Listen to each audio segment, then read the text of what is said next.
Et je vous propose de parler cinéma, souvent trop politisé ou trop ancré dans des problèmes sociopolitiques.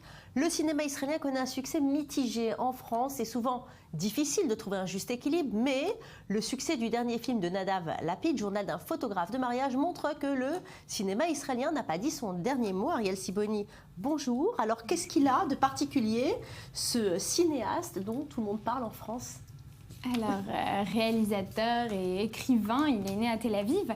Il a été révélé au festival Locarno en 2011 pour son film politico-fiction Le Policier, où d'ailleurs il a remporté le prix spécial du jury.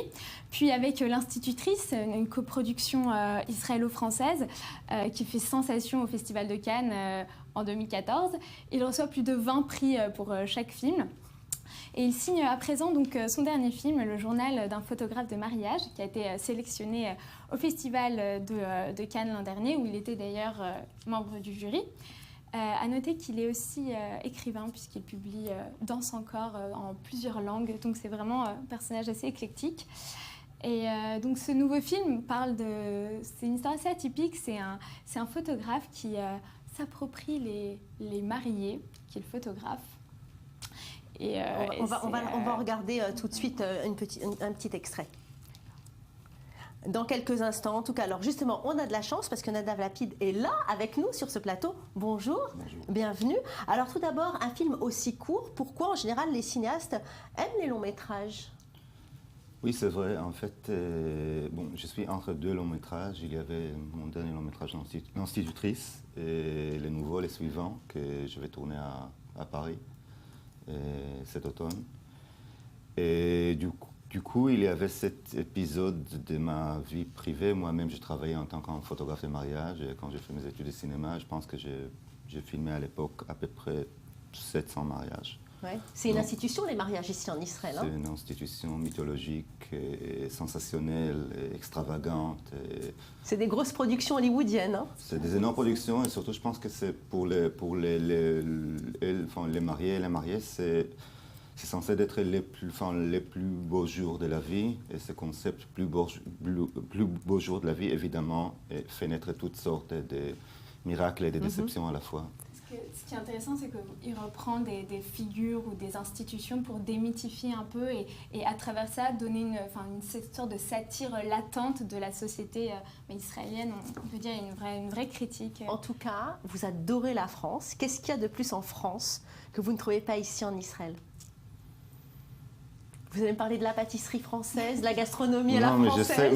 Mais j'essaie encore de décider si je suis d'accord avec vous et si j'adore la France. Non, je ne pense pas que j'adore la France. Je pense